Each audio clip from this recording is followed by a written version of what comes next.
ओम शांति। 4/2/2021 प्रातः मुरली। बाप दादा मधुबन।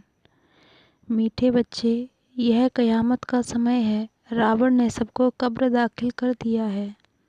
बाप आए हैं अमृत वर्षा कर साथ ले जाने। प्रश्न है, शिव बाबा को भोला भंडारी भी कहा जाता है, क्यों? उत्तर है, क्योंकि शिव भोलानाथ जब आते हैं तो गणिकाओं, अहिल्याओं, कुब्जाओं का भी कल्याण कर उन्हें विश्व का मालिक बना देते हैं। आते भी देखो पतित दुनिया और पतित शरीर में है तो भोला हुआ ना। भोले बाप का डायरेक्शन है, मीठे बच्चे अब अमृत पियो, विकार रूपी विष को छोड़ दो। गीत है दूर देश का रहने वाला। ओम शांति। रूहानी बच्चों ने गीत सुना, अर्थात रूहों ने इस शरीर के कान कर्मेंद्रियों द्वारा गीत सुना। दूर देश के मुसाफिर आते हैं, तुम भी मुसाफिर हो ना। जो भी मनुष्य आत्माएं हैं वह सब मुसाफिर हैं। आत्माओं का कोई भी घर नहीं है। आत्मा है निराकार। निराकारी दुनिया में रहने वाली निराकारी आत्माएं हैं। उसको कहा जाता है निराकारी आत्माओं का घर। देश व लोक, इनको जीव आत्माओं का देश कहा जाता है। वह है आत्माओं का देश। फिर आत्माएं यहाँ आकर शरीर में जब प्रवेश करती हैं तो निराकार से साकार बन जाती हैं। ऐसे नहीं कि आत्मा का कोई रूप नहीं, रूप भी ज़रूर है, नाम भी है। इतनी छोटी आत्मा कितना पाठ बजाती है शरीर द्वारा। हर एक आत्मा में पाठ बजाने का कितना रिकॉर्ड भरा हुआ है। रिकॉर्ड एक बार भर जाता है तो फिर कितना बारी भी रिपीट करो वही चलेगा। वैसे आत्मा भी इस शरीर के अंदर रिकॉर्ड है जिसमें 84 जन्मों का पाठ भरा हुआ है। जैसे बाप निराकार है वैसे आत्मा भी निराकार है। कहाँ कहाँ शास्त्रों में लिख दिया है वह नाम रूप से न्यारा है, परंतु नाम रूप से न्यारी कोई वस्तु होती नहीं। आकाश भी पोलार है, नाम तो है ना आकाश, बिगर नाम कोई चीज़ होती नहीं। मनुष्य कहते हैं परम पिता परमात्मा, अब दूर देश में तो सब आत्माएं रहती हैं। यह साकार देश है, इसमें भी दो का राज चलता है, राम राज और रावण राज। आधा कल्प है राम राज, आधा कल्प है रावण राज। बाप कभी बच्चों के लिए दुख का राज थोड़े ही बनाएंगे। कहते हैं ईश्वर ही दुख सुख देते हैं। बाप समझाते हैं मैं कभी बच्चों को दुख नहीं देता हूँ। मेरा नाम ही है दुख हरता सुख करता। यह मनुष्यों की भूल है। ईश्वर कभी दुख नहीं देंगे। इस समय है ही दुख धाम। आधा कल्प रावण राज्य में दुख ही दुख मिलता है, सुख की रत्ती नहीं। सुख धाम में फिर दुख होता ही नहीं। बाप स्वर्ग की रचना करते हैं। अभी तुम हो संगम पर, इनको नई दुनिया तो कोई भी नहीं कहेंगे। नई दुनिया का नाम ही है सतयुग, वही फिर पुरानी होती है तो उनको कलयुग कहा जाता है। नई चीज़ अच्छी और पुरानी चीज़ खराब दिखाई देती है तो पुरानी चीज़ को खलास किया जाता है। मनुष्य विष को ही दुख समझाते हैं, मनुष्य विष को ही सुख समझते हैं। गाया भी जाता है अमृत छोड़ विष काहे को खाएं। फिर कहते तेरे भाने सर्व का भला, आप जो आकर करेंगे उससे भला ही होगा, नहीं तो रावण राज्य में मनुष्य द्वारा काम ही करेंगे। यह तो अब बच्चों को पता पड़ा है कि गुरु नानक को 500 वर्ष हुए, फिर कब आएंगे तो कहेंगे उनकी आत्मा तो ज्योति ज्योत समा गई, आएंगे फिर कैसे। तुम कहेंगे आज से 4500 वर्ष बाद फिर गुरु नानक आएंगे। तुम्हारी बुद्धि में सारे वर्ल्ड की हिस्ट्री ज्योग्राफी चक्र लगाती रहती है। इस समय अब तमोप्रधान है, इनको कयामत का समय कहा जाता है। सभी मनुष्य जैसे कि मरे पड़े हैं, सबकी ज्योति उझाई हुई है। बाप आते हैं सबको जगाने।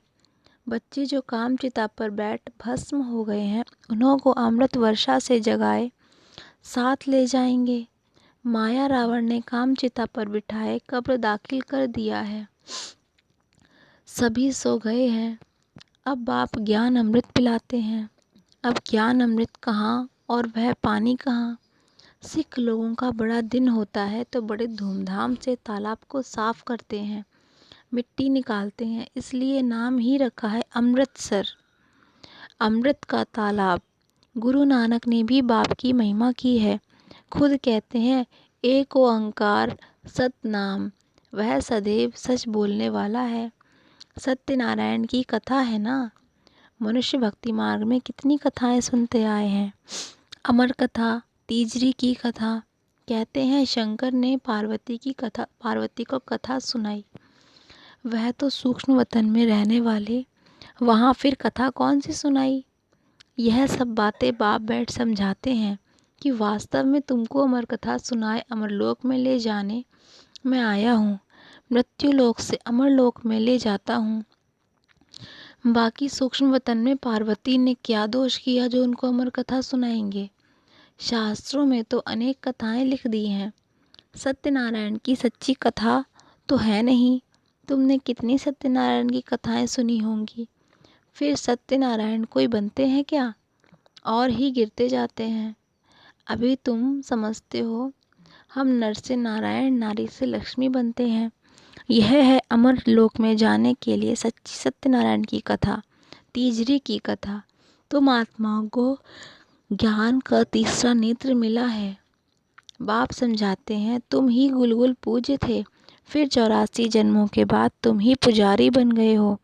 इसीलिए गाया हुआ है आपे ही पूज्य आपे ही पुजारी। बाप कहते हैं मैं तो सदैव पूज्य हूँ, तुमको आकर पुजारी से पूज्य बनाता हूँ। यह है पतित दुनिया। सतयुग में पूज्य पावन मनुष्य, इस समय है पुजारी पतित मनुष्य। साधु संत गाते रहते हैं पतित पावन सीताराम। यह अक्षर है राइट। सब सीताएं ब्राइड्स हैं। कहते हैं हे राम आकर हमको पवित्र बनाओ। सब भक्तियाँ पुकारती हैं, आत्मा पुकारती है हे राम। गांधी जी भी गीता सुनकर पूरी करते थे तो कहते थे हे पतित पावन सीताराम। अभी तुम जानते हो कि गीता कोई कृष्ण ने नहीं सुनाई है। बाप कहते हैं ओपिनियन लेते रहो कि ईश्वर सर्वव्यापी नहीं है। गीता का भगवान शिव है, ना कि कृष्ण। पहले तो पूछो गीता का भगवान किसको कहा जाता है। भगवान निराकार को कहेंगे व साकार को। कृष्ण तो है साकार, शिव है निराकार। वह सिर्फ इस तन का लोन लेते हैं, बाकी माता के गर्भ से जन्म नहीं लेते हैं। शिव को शरीर है नहीं, यहाँ इस मनुष्य लोक में स्थूल शरीर है। बाप आकर सच्ची सत्यनारायण की कथा सुनाते हैं। बाप की महिमा है पतित पावन, सर्व का सद्गति दाता, सर्व का लिबरेटर, दुख हरता सुख करता। अच्छा, सुख कहाँ होता है, यहाँ नहीं हो सकता। सुख मिलेगा दूसरे जन्म में, अब पुरानी दुनिया खत्म हो और स्वर्ग की स्थापना होगी। अच्छा, लिबरेट किससे करते हैं, रावण के दुख से। यह तो दुखधाम है ना। अच्छा, फिर गाइड भी बनते हैं। यह शरीर तो यहाँ खत्म हो जाते हैं, बाकी आत्माओं को ले जाते हैं। पहले साजन फिर सजनी जाती है, वह है अविनाशी सलोना साजन। सबको दुख से छुड़ाए पवित्र बनाए घर ले जाते हैं। शादी कर जब जाते हैं तो पहले होता है घोट, पिछाड़ी में ब्राइड रहती है, फिर बारात होती है। अब तुम्हारी माला भी ऐसी है, ऊपर में शिव बाबा फूल, उसे नमस्कार करेंगे। फिर युगल दाना ब्रह्मा सरस्वती। फिर हो तुम जो बाबा की मददगार बनते हो। फूल शिव बाबा की याद से ही सूर्यवंशी विष्णु की माला बने हो। ब्रह्मा सरस्वती जो लक्ष्मी नारायण बनते हैं, लक्ष्मी नारायण सो ब्रह्मा सरस्वती बनते हैं। इन्होंने मेहनत की है, अब पूजे जाते हैं। कोई को पता नहीं है कि माला क्या चीज़ है, ऐसे ही माला फेरते रहते हैं। 16,108 की भी माला होती है, बड़े बड़े मंदिरों में रखी होती है। फिर कोई कहाँ से कोई कहाँ से खींचेंगे। बाबा बॉम्बे में लक्ष्मी नारायण के मंदिर में जाते थे, माला जाकर फेरते थे, राम राम जपते थे, क्योंकि फूल एक ही बाप है ना, फूल को ही राम राम कहते हैं। फिर सारी माला पर माथा टेकते हैं। ज्ञान कुछ भी नहीं। पादरी भी हाथ में माला फेरते रहते हैं। पूछो किसकी माला फेरते हो, उनको तो पता नहीं है, कह देंगे क्राइस्ट की याद में फेरते हैं। उनको यह पता नहीं कि क्राइस्ट की खुद आत्मा कहाँ है। तुम जानते हो क्राइस्ट की आत्मा अब तमो प्रधान है। तुम भी तमो प्रधान बेगर थे, अब बेगर टू प्रिंस बनते हो। भारत प्रिंस था, अभी बेगर है, फिर प्रिंस बनते हैं। बनाने वाला है बाप, तुम मनुष्य से प्रिंस बनते हो। एक प्रिंस कॉलेज भी था, जहाँ प्रिंस प्रिंसेस जाकर पढ़ते थे। तुम यहाँ पढ़कर 21 जन्मों के लिए स्वर्ग में प्रिंस प्रिंसेस बनते हो। यह श्री कृष्ण प्रिंस है ना, उनके 84 जन्मों की कहानी लिखी हुई है। मनुष्य क्या जाने, यह बातें सिर्फ तुम जानते हो। भगवान उवाच, वह सबका फादर है, तुम गॉड फादर से सुनते हो, जो स्वर्ग की स्थापना करते हैं। उसे कहा ही जाता है सचखंड, यह है झूठखंड। सचखंड तो बाप स्थापन करेंगे, झूठखंड रावण स्थापन करते हैं। रावण का रूप बनाते हैं, अर्थ कुछ नहीं समझते हैं। किसको भी पता नहीं है कि आखरीन भी रावण है कौन, जिसको मारते हैं फिर जिंदा हो जाता है। वास्तव में 5 विकार स्त्री के, 5 विकार पुरुष के, इनको कहा जाता है रावण। उनको मारते हैं, रावण को मारकर फिर सोना लूटते हैं। तुम बच्चे जानते हो यह है कांटों का जंगल। बॉम्बे में बबूलनाथ का भी मंदिर है। बाप आकर कांटों को फूल बनाते हैं। सब एक दो को कांटा लगाते हैं, अर्थात काम कटारी चलाते रहते हैं, इसलिए इनको कांटों का जंगल कहा जाता है। सत्युग को गार्डन ऑफ अल्लाह कहा जाता है। वही वही फ्लावर्स कांटे होते हैं, फिर कांटों से फूल बनते हैं। अभी तुम 5 विकारों पर जीत पाते हो। इस रावण राज्य का विनाश तो होना ही है, आखिरी बड़ी लड़ाई भी होगी, सच्चा सच्चा दशहरा भी होना है। रावण राज्य ही खलास हो जाएगा, फिर तुम लंका लूटेंगे, तुमको सोने के महल मिल जाएंगे। अभी तुम रावण पर जीत प्राप्त कर स्वर्ग के मालिक बनते हो। बाबा सारे विश्व का राज भाग देते हैं, इसलिए उनको शिव भोला भंडारी कहते हैं। गणिकाएं अहिल्याएं कुब्जाएं, सबको बाप विश्व का मालिक बनाते हैं। कितना भोला है, आते भी हैं पतित दुनिया पतित शरीर में। बाकी जो स्वर्ग के लायक नहीं है, वह विष पीना छोड़ते ही नहीं। बाप कहते हैं बच्चे अभी यह अंतिम जन्म पावन बनो, यह विकार तुमको आदि मध्य अंत दुखी बनाते हैं। क्या तुम एक जन्म के लिए विष पीना नहीं छोड़ सकते हो? मैं तुमको अमृत पिलाकर अमर बनाता हूँ, फिर भी तुम पवित्र नहीं बनते हो। विष बिगर सिगरेट शराब बिगर रह नहीं सकते हो। मैं बेहद का बाप तुमको कहता हूँ बच्चे, इस एक जन्म के लिए पावन बनो, तो तुमको स्वर्ग का मालिक बनाऊंगा।